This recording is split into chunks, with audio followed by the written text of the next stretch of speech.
નમસ્કાર, good night Gujarat સાથે હું છું આપની સાથે વિકાસ મુકવાણા. બુલેટિનની શરૂઆત કરીએ. એક મહત્વના સમાચાર મળી રહ્યા છે. રાજકોટ રેન્જ આઈજી તરીકે નિર્લિપ્ત રાયે ચાર્જ સંભાળ્યો છે અને આજના દિવસમાં જ તે ફૂલ એક્શન મોડમાં જોવા મળ્યા. આજે પદભાર સંભાળ્યો અને પદભાર સંભાળતાની સાથે જ તેમણે કામગીરી પણ શરૂ કરી અને સીધા જ તેઓ ગોંડલ શહેરના બી ડિવિઝન પોલીસ સ્ટેશને પહોંચ્યા છે. તેમનો કાફલો ગોંડલ શહેરના બી ડિવિઝન પોલીસ મથકે પહોંચ્યો. ત્યાંના દ્રશ્યો અને રેન્જ આઈજી નિર્લિપ્ત રાયે પોલીસ કર્મચારીઓ સાથે એક બેઠક યોજી હતી અને ગુનેગારોમાં પોલીસનો ખોફ જાળવી રાખવા કડક સૂચના આપવામાં આવી છે. તમામ પોલીસ સ્ટેશનમાં કાયદો વ્યવસ્થાની તેઓ સમીક્ષા કરશે.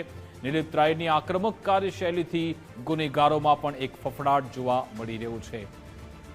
આજ અંગે વાતચીત કરીશું. અમારી સાથે ફોન લાઈન પર ધર્મેશ વેદ જોડાઈ ગયા છે. ધર્મેશ, આજે જ રેન્જ આઈજી તરીકે રાજકોટના રેન્જ આઈજી તરીકે નિર્લિપ્ત રાય ચાર્જ સંભાળે છે અને પહેલી જ મુલાકાત એમની ગોંડલમાં છે.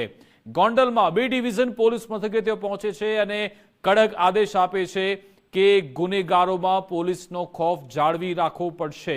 શું કહેશો?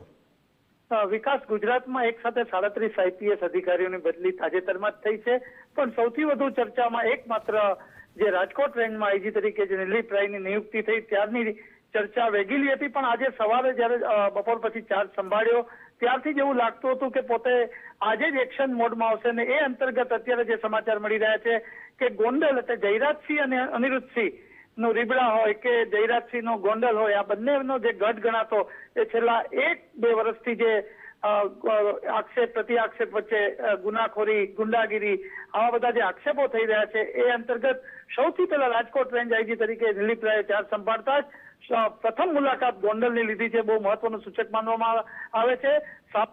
વિપક્ષ નિર્લિપ્ત રાયની નિયુક્તિ અમારાથી થઈ છે એવા પોસ્ટ પણ મુકાઈ હતી વિકાસને. એવા સમયે ગોંડલના આંતરિક વિવાદો અને કાયદો વ્યવસ્થા સ્થિતિની જે સવાલો ઉભા થયા છે એને માટે ડેમેજ કંટ્રોલ માટે આ તટસ્થ અધિકારી જેની છાપ છે એ નિર્લિપ્ત રાય નિમણૂક બાદ નિયુક્તિ અને તરત ચાર્જ સંભાળ્યા બાદ તેઓ ગોંડલ પહોંચ્યા છે.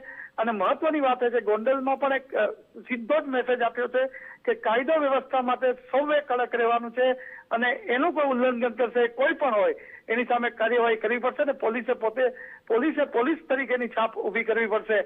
આવું એક સૂચક સૂત્રો દ્વારા માહિતી મળી રહી છે. પણ ગોંડલની મુલાકાત ચાર્જ લેતા જ કલાકોમાં જે લીધી છે એ બહુ સૂચક ગણાઈ રહ્યું છે. જી વિકાસ, બિલકુલ સાથે ધર્મેશ એ પણ સમજી શકીએ કે જ્યારે નિર્લિપ્ત રાય અહીંયા પહોંચ્યા છે તેમણે તમામ પોલીસ કર્મીઓ સાથે સંવાદ કર્યો.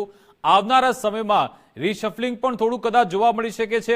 અગર જે પણ અધિકારીઓ છે એમની કદાચ બદલી થઈ જાય, કઈ એવો ઉલટફેર પણ જોવા મળી શકે છે કાયદો વ્યવસ્થાની સ્થિતિને જોતા? ચોક્કસ. રેન્જ આઈજી તરીકે જયારે ચાર્જ સંભાળ્યા પછી સૌથી ગોંડલની મહત્વની મેં આપને વાત કરી કે છેલ્લા વર્ષ દિવસથી જે ચર્ચામાં હતું એ ગોંડલ ગોકુળિયું કે ગુંડાગીરી આ બધી જ જે ચર્ચાઓ આક્ષેપ હતી. એટલે સૌથી પહેલા પોલીસ પાસેથી જે બેઠક કરી છે અને એમાંથી જે ઇનપુટ મળ્યા છે એ અંતર્ગત મોટી કાર્યવાહી એ રાજકોટ રૂરલમાં પણ થાય એવી શક્યતા દર્શાવાય છે. ઉપરાંત તેમના હસ્તક એક સુરેન્દ્રનગર પણ આવશે અને જામનગર જિલ્લો પણ આવશે. એટલે એમાં પણ કેટલાક ફેરફારો સૂચક મનાઈ રહ્યા છે.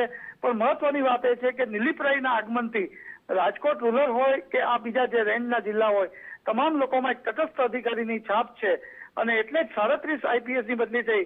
પણ રાજકોટ રેન્જના આઈજી તરીકે નિયુક્તિ અને ગોંડલની મુલાકાત આ ઘણી સૂચક માનવામાં આવી રહી છે. જી બિલકુલ, આભાર અમારી સાથે જોડાવા બદલ, વાતચીત કરવા બદલ. તો એક વાત નક્કી છે કે નિર્લિપ્ત રાયની આક્રમક કાર્યશૈલી જેનાથી ગુનેગારોમાં એક ફફડાટ જોવા મળી રહ્યો છે. જોવાનું રહેશે હવે હમણાં આવ્યા બાદ શું ફેરફાર થાય છે, કેવો બદલાવ આવે છે કાયદો અને વ્યવસ્થાની સ્થિતિમાં, તેના પર પણ નજર રહેશે.